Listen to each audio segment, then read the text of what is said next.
याद करिए, जब कोरोना कालखंड के दौरान लॉकडाउन लगा था और लॉकडाउन के दौरान आपने इस बात को देखा होगा कि प्रदेश के लगभग 15,000 युवा, ये लोग, उनके अभिभावकों ने उन्हें कोटा में कोचिंग के लिए भेजा था।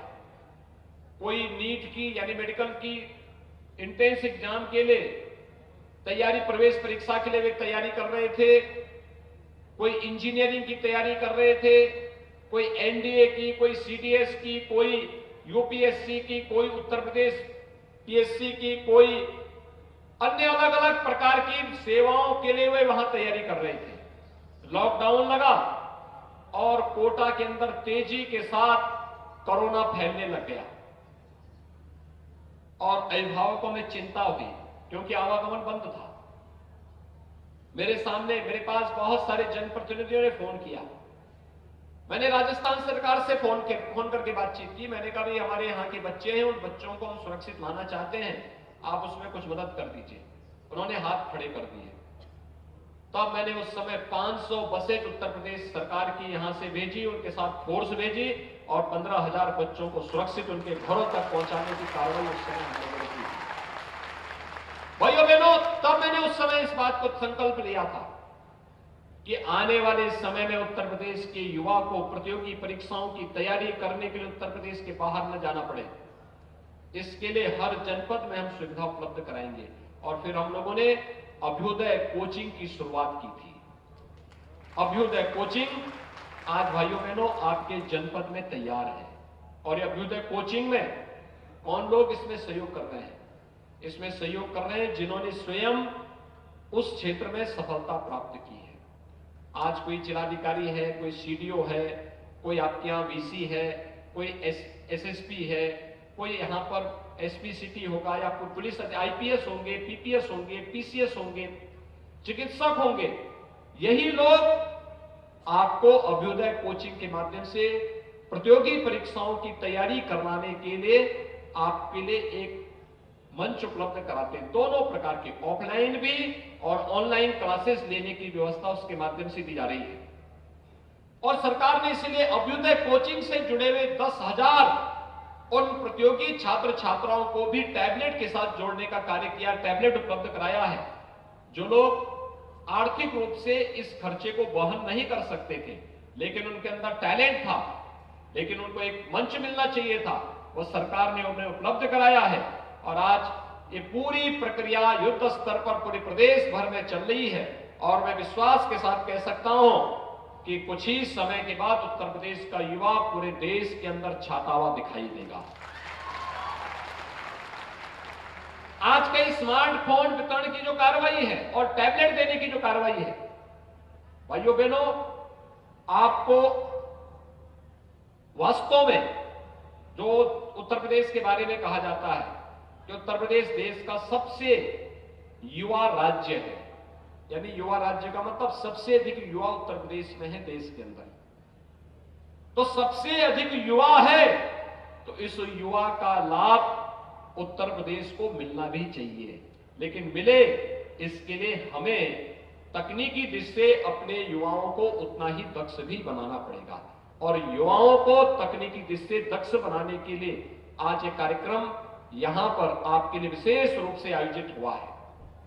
आपने देखा होगा, अभी मैं एक सप्ताह पहले भी आया था कुछ कार्यक्रमों के साथ जुड़ने के लिए।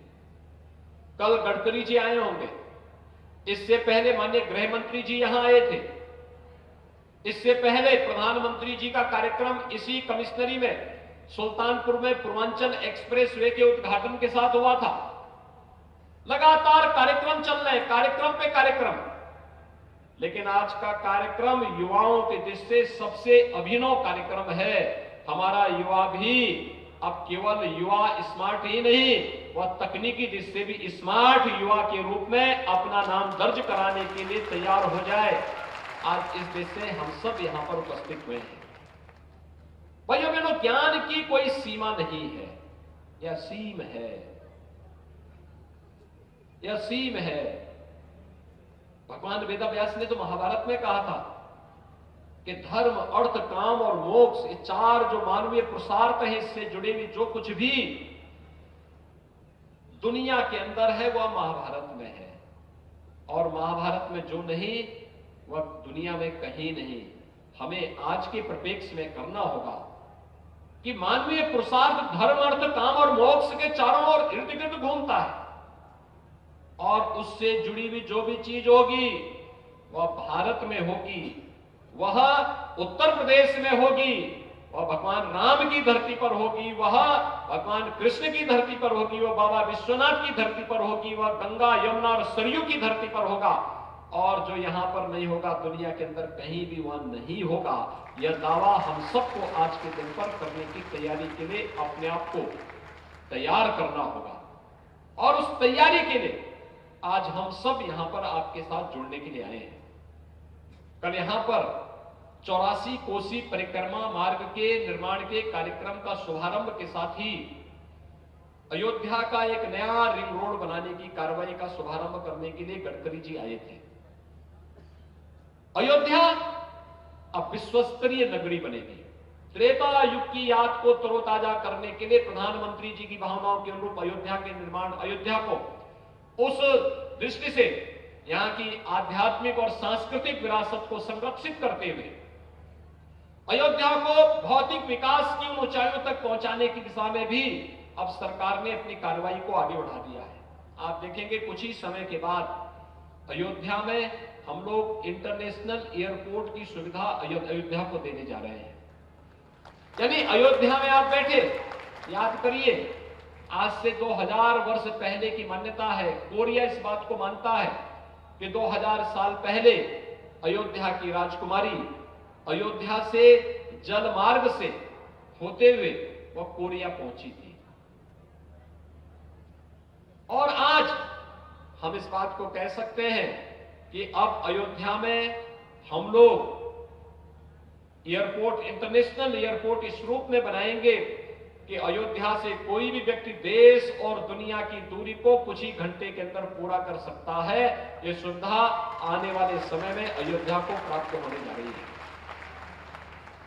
अयोध्या विकास की जिन नई ऊंचाइयों को छूता हुआ दिखाई दे रहा है, दीपोत्सव ने उस कार्यक्रम को आगे बढ़ाने का काम किया, और प्रधानमंत्री मोदी जी ने जब 5 अगस्त 2020 को अयोध्या में भगवान राम के भव्य मंदिर के निर्माण का कार्य का शुभारंभ किया था, तो वह 500 वर्षों के उस इंतजार को दूर कर दिया जिसके लिए अनेक पूर्वजों को अपने को बलिदान करना पड़ा था। यह वही अयोध्या है जहां पर राम का नाम लेने पर लोग यहां के युवाओं के खिलाफ, यहां के संतों के खिलाफ, यहां के नागरिकों के खिलाफ कार्रवाई करते थे, एफआईआर लॉन्च करते थे। और आज मैं देखता हूं हर जवान पर जय श्री राम है, आज हर नौजवान कहता है। और भाइयों बहनों, अब तो यहां अयोध्या वासियों की नहीं, पूरे देश और पूरी दुनिया राम राम तो कहती ही है, लेकिन विपक्ष को भी अब अयोध्या ने जय श्री राम कह दिया है। अब तो विपक्षी नेता भी इस बारे में कह रहे हैं कि हम भी अयोध्या दर्शन करेंगे। अब तो उनको भी अयोध्या नजर आने लग गई है। भाइयों बहनों, जो कहते थे कि अयोध्या में परिंदा भी पर नहीं मार सकता, आज अयोध्या के वैभव पर, अयोध्या के विकास पर और नए भारत के नए उत्तर प्रदेश और नए उत्तर प्रदेश की इस नई अयोध्या को देखने के लिए वे लोग भी अपने को नहीं रोक पा रहे हैं। अब अयोध्या विकास की जिन नई ऊंचाइयों की ओर अग्रसर हो रहा है, हर अयोध्या वासियों की जिम्मेदारी बनती है कि हम भी उसके अनुरूप बने, हम भी अयोध्या को उसके अनुरूप बनाने की कार्रवाई करें। और ये हम सबकी जिम्मेदारी भी बनती है। याद करिए, 2014 के पहले किसी गांव में जाते थे, गांव की सड़कें गंदी होती थी, चलने लायक नहीं होता था, बदबू आता था। स्वच्छ भारत मिशन ने, प्रधानमंत्री मोदी जी के विजन ने आज हर गांव को स्वच्छता के एक नए मानक पर, नई प्रतिस्पर्धा के साथ खड़ा किया है। अगर स्वच्छता है तो स्वास्थ्य का खर्चा अपने आप कम हो जाता है, और स्वास्थ्य, अगर व्यक्ति स्वस्थ है तो अपनी समृद्धि का मार्ग स्वयं ही खोल लेता है। यानी समृद्धि, लक्ष्मी आती वहां है जहां पर स्वच्छता रहती है। दीपावली के पहले हम साफ सफाई क्यों रखते हैं, क्यों करते हैं घरों की? इसलिए करते हैं जिससे देवी लक्ष्मी हमारे घर में आ जाए, धन और ऐश्वर्य से भरपूर हमारे घर को कर ले। गंदगी रहेगी तो देवी लक्ष्मी नहीं आएगी, दरिद्रता आएगी। पिछली सरकारें उस दरिद्रता की प्रतीक थी, पिछली सरकारें उस अराजकता की प्रतीक थी। पिछली सरकारें विकास के लिए नहीं करती थी, प्रदेश को दंगों की आग में झोंकने के लिए, विखंडन की ओर ले जाने के लिए, वर्ग संघर्ष करने के लिए, जातीय दंगों को फैलाने के लिए पिछली सरकारें कार्य करती थी। और यही कारण था, हर तीसरे दिन एक दंगा होता था प्रदेश में। पिछले 4.5 वर्ष के अंदर, यानी 5 वर्ष होने जा रहे हैं, 5 वर्ष के अंदर प्रदेश के अंदर कोई दंगा नहीं हुआ। आज दंगा हो भी नहीं सकता। लोग कहते थे कि अगर अयोध्या में राम जन्मभूमि का फैसला हो गया तो खून की नदियां बहेंगी। तब मैं कहता था, मच्छर भी नहीं मरेगा, क्यों फालतू बात करते हैं? एक बार फैसला होने दो, अयोध्या में भगवान राम के भव्य मंदिर के निर्माण का कार्य आगे बढ़ने दो, प्रदेश में राम राज्य की शुरुआत हो जाएगी। भाइयों बहनों, ये राम राज्य वही है, हर गरीब को बिना भेदभाव के मकान मिल जाना। 43 लाख गरीबों को एक एक आवास मिला है। 43 लाख गरीबों को 1947 से लेकर के 2017 तक अगर हम जोड़ दें तो 43 लाख लोगों को 70 वर्षों में नहीं मिला था जितना हमने 5 वर्ष में उत्तर प्रदेश के गरीबों को आवास दिए हैं। 70 वर्षों में जितने लोगों को सरकार की ओर से शौचालय नहीं मिले थे, उतने लोगों को हम लोगों ने प्रदेश के अंदर शौचालय निर्माण करके उतने गरीबों के घर में शौचालय दिए हैं। 1947 से 2017 तक 70 वर्षों में जितने लोगों को रसोई गैस के कनेक्शन नहीं मिले थे, उससे ज्यादा लोगों को रसोई गैस के कनेक्शन मिले हैं। जितने लोगों को बिजली के कनेक्शन नहीं मिले थे, उतने लोगों को बिजली के कनेक्शन दिए हैं। और 70 वर्षों में जितना विकास उत्तर प्रदेश और अयोध्या में नहीं हुआ था, 5 वर्ष में उतना विकास उत्तर प्रदेश और पूरे प्रदेश के अंदर और अयोध्या के अंदर भी हुआ है। बदलती हुई अयोध्या, बदलता हुआ उत्तर प्रदेश, नए भारत का एक नया उत्तर प्रदेश के रूप में हम सब के रूप सामने एक संदेश दे रहा है। पिछली सरकारें युवाओं के साथ कितना खिलवाड़ करती थी। कोई नौकरी निकलती थी, चाचा भतीजा वसूली पे निकल पड़ते थे, पूरा गैंग निकलता था वसूली में। जिले जिले में इनके गैंग के लीडर थे और सभी लोग अपनी अलर्ट टोपी लगा करके निकलते थे और वसूली करते थे। पैसा भी जाता था, भर्ती विवादित होती थी, न्यायालय स्टे लगाता था, युवा को नौकरी भी नहीं मिलती थी। और अगर कभी कोई रिजल्ट आ ही गया तो उसमें कितना भेदभाव होता था, योग्य युवाओं को नहीं मिलता था। अयोध्या की तो बारी आती ही नहीं थी। अयोध्या से तो उनको इतना बैर था कि अयोध्या का नाम नहीं लेना चाहते थे। वो अलग विषय है कि प्रभु राम की ऐसी कृपा हुई कि आज उनको भी मालूम है कि राम का नाम तो एक बार लेना ही लेना होता है। कुछ लोग अपने हर कार्य में राम का नाम लेते हैं। कुछ लोगों की विदाई के समय राम नाम सत्य है कि भी उच्चारण होते हैं। इसलिए जीवन में एक बार राम का नाम लेना ही होता है। और भाइयों बहनों, ये लोग अयोध्या के नाम से परहेज करते थे। अयोध्या के बारे में अगर किसी ने कह दिया, मुझे याद है एक बार एक गृह सचिव ने अयोध्या पे एक बैठक बुला दी, अयोध्या की सुरक्षा और अयोध्या के बारे में। पिछली सरकार ने उन्हें सस्पेंड कर दिया था। अयोध्या में बैठक क्यों बुला दी? यानी अयोध्या में सुरक्षा की व्यवस्था नहीं होनी चाहिए थी। इन लोगों को गरीबों की चिंता नहीं थी। इनको युवाओं की चिंता नहीं थी, इनको किसानों की चिंता नहीं थी, इनको प्रदेश के बेटियों की भी चिंता नहीं थी, इनको चिंता थी उन आतंकवादियों की जो राम जन्मभूमि पर आतंकी हमला करते थे। याद करिए पिछली सरकार का पहला फैसला क्या था? पिछली सरकार का पहला फैसला था अयोध्या में राम जन्मभूमि पर आतंकी हमला करने वाले आतंकवादियों को मुकदमों को वापस ले लेना। और हमारा पहला फैसला था, हमारी सरकार आई, हमने कहा पहले प्रदेश के अंदर जितने इलीगल स्लॉटर हाउसेज होंगे इनको बंद करेंगे, अवैध बूचड़खानों को बंद किया, एंटी रोमे स्क्वाड का गठन किया और प्रदेश के 86 लाख किसानों का 36,000 करोड़ रुपए का कर्जा माफी की कार्रवाई हमारी सरकार ने प्रदेश के अंदर किया था। आप देख सकते हैं बीजेपी की सरकार आती है तो बेटियों को सुरक्षा की गारंटी देती है, अवैध बूचड़खानों को बंद करती है और किसानों का कर्ज माफ करती है।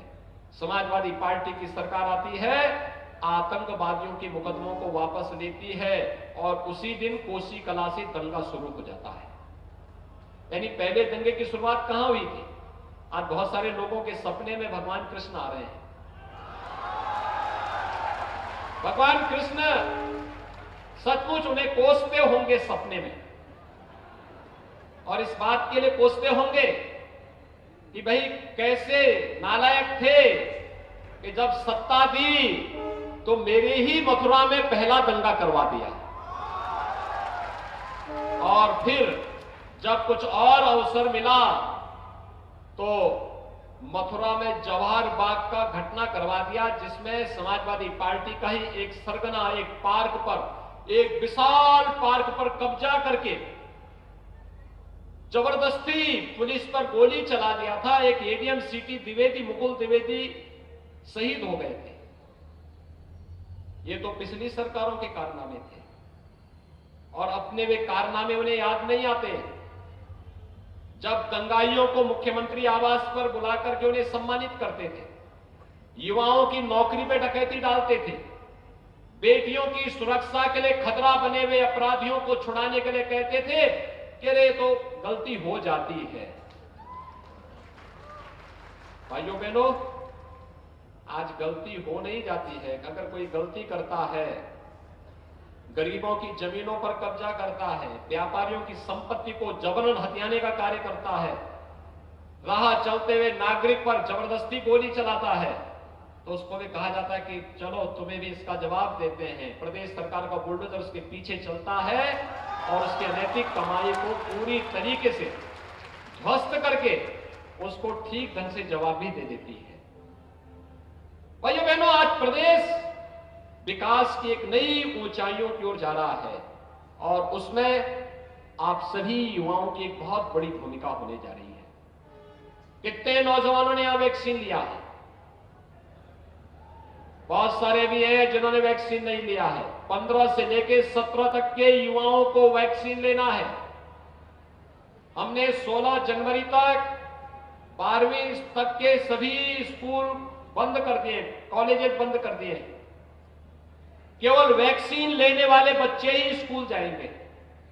15 वर्ष से ऊपर का हर छात्र वैक्सीन जरूर ले ले।